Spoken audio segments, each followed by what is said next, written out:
Fala galera boa de luta, beleza? Pô, final de semana agora que passou sem o UFC pareceu uma eternidade, né? Mas já estamos de volta agora em Paris com vários brasileiros nesse card. Renato Moicano fazendo luta principal na categoria dos leves. Então um card muito bacana que você vai curtir no UFC Fight Pass a partir de 1h da tarde. Fica ligada no horário, tá bom? Sexta-feira tem atração no Fight Pass também, tem o bancada, tem pesagem, muita coisa bacana nessa semana pra vocês, na casa do UFC, beleza? Lembrando que esse vídeo, claro, é apresentado por Block Asset, a sua rede de esportes, e Blockbet, a casa de apostas da Block Asset. Vamos direto então para análise faixa preta do card preliminar.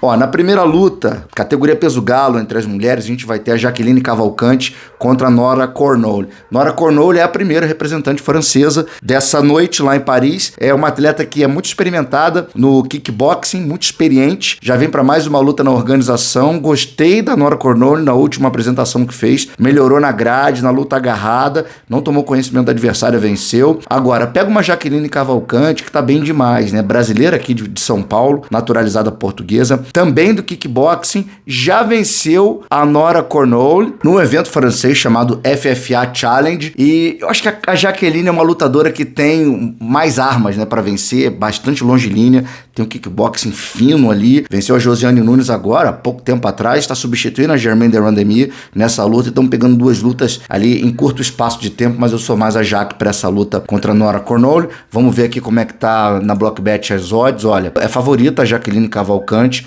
1,49, pagando o equivalente a 2,65 para Nora Cornolle, a lutadora da casa, então é zebra. Aí na categoria peso leve, a gente vai ter o Boladiok contra o Chris Duncan, né? O Boladiok é The Zulu Warrior, né? Ele que é belga, tem 9 vitórias e uma derrota, tem 5 nocautes e uma finalização. É um cara que é bem forte para essa categoria de peso. A gente viu isso contra o Timothy Cuamba, em que o Cuamba é um cara que vem do wrestling, né? Tem a base no grappling, e o Boladiok botou para baixo, venceu na decisão dividida, né? Eu achei até uma dividida ali meio esquisita, tá? Eu vi uma luta clara pro Boladiok naquela oportunidade. Ele que veio do Contender Series, quando nocauteou o Dylan Salvador jogando os golpes no corpo, né? Eu gostei, cara, do que vi do Boladiok, mas é um ponto de interrogação, né? O que ele traz pra essa luta contra o Chris Duncan, tá bom? Não tô 100% convencido do Boladiok, não.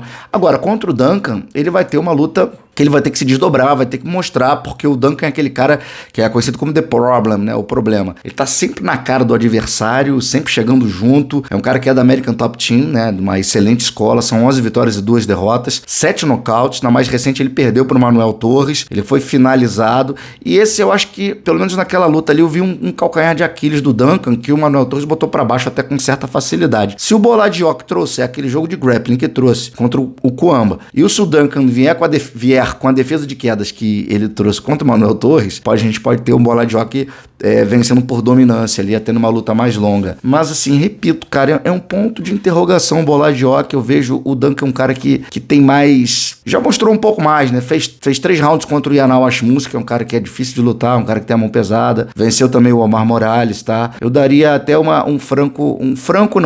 leve favoritismo pro Chris Duncan nessa luta. O Boladiok precisa mostrar um pouco mais. Deixa eu ver como é que tá aqui na Blockbet. Ó, o Boladiok pagando 1,46, é zebra numa proporção de 2,75 o Chris Duncan nessa luta, então é zebra o escocês. Na categoria peso mosca, nós teremos o espanhol Daniel Bares contra o Victor Altamirano, né? El Magnífico. O Bares é um espanhol de 35 anos que treina na Entramdina, a equipe do Brandon Moreno, né? No México, e 16 vitórias e 6 derrotas, são 7 nocautes, 6 finalizações. Ele tem uma luta no UFC, ele veio do WC, que é o Ultimate Warrior Championship, e aí estreou no UFC contra o Jafel Filho em julho de 2023, então já tá um ano e tal sem lutar. Foi finalizado no primeiro round contra o Jafel Filho naquela troca de grappling. O Daniel Bares é um cara completo, tá? Não é nenhum fenômeno em nada, mas é um cara bem completo, o Daniel Bares. Agora, ele pega o Victor Altamirano, né? É o texano de 33 anos, 12-4 no cartel, um cara que tem 2 nocautes, 4 finalizações e 6 lutas vencidas na decisão. Ele vem de 2 derrotas, mas foram derrotas pro Tim Elliott, que ele perdeu na decisão. Elliott é um cara sempre muito perigoso, já é um veterano, ardiloso pra caramba, já disputou o cinturão contra o Mighty Mouse e ganhou o primeiro round do Mighty Mouse, né? Foi um dos poucos caras a vencer um round do então GOAT do peso galo, do peso mosca, perdão, o Demetrius Johnson, e perdeu na decisão dividida pro Lip Detona, na última vez que ele lutou em fevereiro desse ano. Eu vi vitória dele naquela luta contra o Lip Detona, tá? Passou raspando ali o Felipe dos Santos. Eu vejo o Vitor Altamirano um lutador bem sólido, principalmente no departamento do grappling, do controle. Eu acho que ele pode fazer a diferença nesse quesito contra o Daniel Bares. Eu vejo o Vitor Altamirano com mais armas para vencer o espanhol, tá? Principalmente se a luta se alongar. Vamos ver como é que estão as odds aqui para esse confronto do peso mosca. Levemente favorito o Daniel Bares, o espanhol, 1.83, pagando 2 pro Vitor Altamirano. Então, leve zebra o Vitor Altamirano nessa aí, pagando 2-1, ele mas muito alto ali, o 1.83 pro Bares. Pô, bacana, hein? As odds estão interessantes, as odds pra essa luta, hein? Olha, agora eu vou fazer o breakdown numa luta feminina no peso galo, né? A Ailin Pérez contra a Daria Zelezniakova. Cara, é o seguinte, a Ailin, se vencer essa luta, possivelmente vai estar lutando numa próxima oportunidade com uma ranqueada, né? Top 15 do peso galo. É uma categoria que é rasa, não tem muitas meninas, algumas descendo do 61, como a Norma Dumont, a Jaqueline Nunes, a Josiane Nunes, etc. Cara, 10-2, a Argentina, 29 anos de idade, é uma grappler por excelência, boa no wrestling, boa no controle, tem boas finalizações, é forte, bate firme no ground and pound, tá numa ótima sequência, são 3 vitórias seguidas, inclusive a última contra a Joseline Edwards, onde ela dominou completamente, e elas resolveram aí uma situação delas, né? Saíram na porrada lá no Apex, né? Pelo menos é o que se diz, né? Não tenho prova, mas pelo menos é o que se diz. Saíram na porrada, a Edwards que tinha cortado o supercílio dela, e elas resolveram a parada dentro da grade ali, do octógono, e a Ailin Pérez venceu, né? Via controle. Eu acho que ela vai tentar fazer isso contra a Daria Zelezniakova, que é uma russa 9'1", 28 anos de idade, treina na MMA Factory, a Dama de Ferro, na Iron Lady, vem de 2 vitórias. A última dela foi na estreia do UFC contra a Montserrat Rendon. A luta em pé da Zelezniakova fez diferença naquela luta, mas eu já vi perdendo no grappling pra Melissa Mullins, lá no Ares, né? O evento que a gente passa aqui no Fight Pass, o evento francês, tá? E eu acredito que o grappling da Ailin Pérez vai fazer diferença de novo. Eu acredito que ela vai passar pela Daria e vai pegar uma ranqueada numa próxima oportunidade. Na Block Bet, vamos ver como é que estão as odds. Ó, ampla favorita Ailin Pérez, né? Pagando o equivalente a 3.10 para Daria Zelezniakova,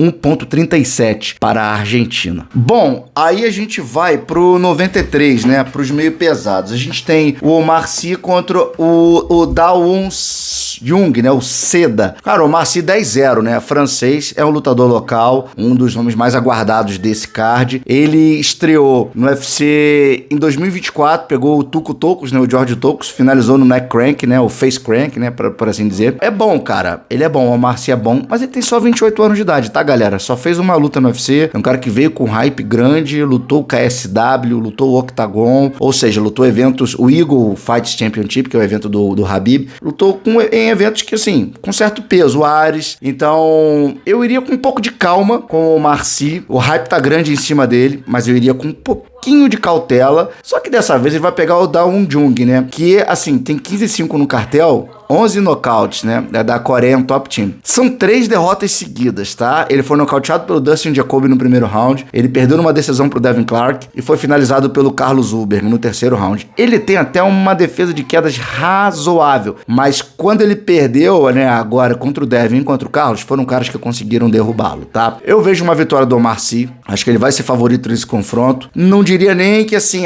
vai pegar, vai finalizar. Não vejo até que poderia levar essa luta numa decisão, o Omar Sy, inclusive, tá? Vamos ver como é que tá aqui na Block Bet, né? Nas apostas online, nas odds de momento. Olha, pagando 4-1, né? 4.40 contra 1.21 o Omar Sy, né? Então é um cara que, pô, amplamente favorito. É quase o maior favorito da noite, o francês. Outra luta do 93 quilos, a gente vai ter o Ion Cutelaba, né? O Hulk contra o Ivan Esran. Cara, o Ion já é um velho conhecido da galera, né? Que acompanha o UFC há mais tempo. 17-10 e um empate, um no contest. É um cara de só 30 anos de idade, mas já lutou pra caramba, né? O moldavo perde, ganha, perde 2, empata uma, ganha outra, e perde mais 2, aí perde mais 3, aí ganha uma. É daquele jeito, cara. Tem um belo empresário. O Ion Cutelaba deve ser o mesmo empresário do Sam Alvey, né? Inclusive o Sam Alvey empatou com o Dawoon Jung, né? O Dawoon Jung conseguiu empatar com o Sam Alvey. 8 derrotas e um empate foram as lutas do cara no UFC, as últimas 9 o empate foi contra o sul-coreano. Perdeu pro Felipe Monstro na última, foi dominado ali numa decisão de 15 minutos. Dessa vez ele pega o Ivan, que vai estrear no UFC, o croata, né? É ranqueado como primeiro lutador da Croácia e das Balcãs, né? Daquela região ali, o Ivan Eslan. Representa a American Top Team Zagreb, 14-3 no cartel, 10 nocautes, é um cara de só 32 anos de idade, fez carreira no KSW, basicamente, né, no Fight Nation Championship, né, o FNC. Cara, é um cara poderoso, né? Tem um bom poder de nocaute e, assim, não pegou uma galera do topo de tabela, tá? O Ivan, curiosamente estava vendo aqui, ele tem uma vitória sobre o Henrique da Silva, né? O Frankenstein, que o Omar Sy também já lutou e venceu no KSW, só que aqui foi no FNC que ele lutou, né? Assim, mas contra o Cutelaba, eu vejo totais condições do Ivan vencer o Ion Cutelaba, porque o Cutelaba, pra mim, é um cara que tá no hall desses caras aqui que ele lutou fora do UFC, tá? E eu vejo, assim, é uma troca de bastão, cara. Se o Cutelaba não bater o Ivan Eslan, vai ficar pra trás. Eu acho que o Ivan Eslan toma o lugar dele ali nos 93 quilos, tá? Eu sou mais o Ivan também, sou mais o estreante. Já desacredito do Cutelaba tem algum tempo. Vamos ver como é que tá aqui na Blockbet a parada? Ó, pra vocês terem uma ideia, o Cutelaba é favorito, tá? Mas é, assim, raspando, 1,80 contra 2,03 aqui nas odds, né? 1,80 pagando pro Cutelaba, 2,03 pagando pro Ivan Erslan. Ó, categoria peso leve, vamos ter o Ludovic Klein, o Mr. Highlight contra o Roosevelt Roberts, The Predator. O Ludovic ia enfrentar o Nicolas Mota, brasileiro. Por falar em brasileiro, a última vitória do Ludovic Klein, a mais recente, foi contra o brasileiro Thiago Moisés. Ele vem de 3 vitórias seguidas, um empate contra o Jai Herbert e depois mais 2 vitórias, né? Ou seja, desde 2022 ele emplacou 1, 2, 3, 4, 5, 6 lutas sem perder, né? 5 vitórias, um empate, tá numa boa fase. O Ludovic Klein é um cara que é muito bom em pé, é um cara que tem excelente defesa de quedas, mostrou isso contra o Thiago Moisés, que tentou impor o jogo e não conseguiu. É forte pra caramba o Ludovic Klein, então vem mostrando uma franca evolução. Essa luta contra o Thiago, pra mim, mudou o Ludovic Klein de patamar dentro da organização, na carreira dele. É um cara de só 29 anos de idade, 22 vitórias, 4 derrotas, um empate. É um cara que nocauteia, são 9, finaliza, são 8 e luta na longa distância, já são 5, tá? Ele vai enfrentar o Roosevelt Roberts, como eu disse, né? Pegou essa luta em cima. The Predator é um cara que já tá na segunda corrida no UFC, participou desse último The Ultimate Fighter, né? O Roosevelt Roberts. Foi finalizado pelo Mateusz Rybeski no primeiro round, na luta mais recente, tá? Do seu retorno. Cara, assim, eu acho que não vai sobrar muito do Roosevelt Roberts, não. Pegou a luta em cima, já seria difícil se ele tivesse com o camp completo, pegando em cima, então. O Roberts é um cara bem grandão, né? 1,85 para peso leve, é bem grande, é um cara que tem uma boa envergadura, já lutou na categoria de cima, mas eu vejo o Ludovic, assim, totais condições de vencer a qualquer momento. Se apertar o gatilho, ele ganha do Roosevelt Roberts, tá? E após odds aqui na Blockbet dizem isso, né? 1,12 pagando pro Ludovic, 6,40 pagando pro croata. Bicho, é a maior odd, né? É a maior odd. Pelo menos do card preliminar é a maior odd até aqui. Bom, galera, vou encerrando então a análise faixa preta desse card preliminar. 1h da tarde começa o evento no UFC Fight Pass. A qualquer momento, assim que tiver no ar, a análise faixa preta do card principal vai aparecer aqui pra vocês clicarem. Beleza? Por falar em clicar, clica no like aí, deixa um comentário aqui também, tá bom? Se não é inscrito, se inscreve aqui no meu canal. Valeu, galera. Bom dia, boa sorte. Até sempre.